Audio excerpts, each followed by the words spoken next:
جب ہر کام اللہ کی مرضی سے ہوتا ہے تو تم لوگ انسان کو کیوں ذمہ دار ٹھہراتے ہو؟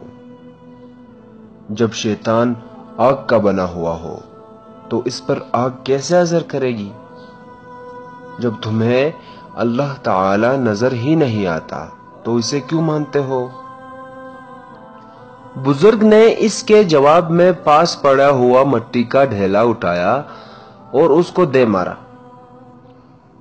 اس کو بہت غصہ آیا اور اس نے قاضی کی عدالت میں بزرگ کے خلاف مقدمہ دائر کر دیا۔ قاضی نے بزرگ کو بلایا اور ان سے پوچھا کہ تم نے کافر کے 3 سوالوں کے جواب میں اس سے مٹی کا ڈھیلا کیوں مارا؟ بزرگ نے کہا، یہ اس کے 3 سوالوں کا جواب ہے۔ قاضی نے کہا، وہ کیسے؟ بزرگ نے کہا، اس کے پہلے سوال کا جواب یہ ہے کہ میں نے یہ ڈھیلا اللہ کی مرضی سے اسے مارا ہے، تو پھر اس کا ذمہ دار مجھے کیوں ٹھہراتا ہے؟ اس کے دوسرے سوال کا جواب یہ ہے کہ انسان تو مٹی کا بنا ہے، پھر اس پر مٹی کے ڈھیلے نے کس طرح اثر کیا؟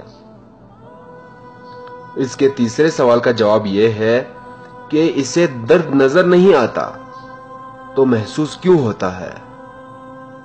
اپنے سوالوں کے جواب سن کر کافر فوراً مسلمان ہو گیا۔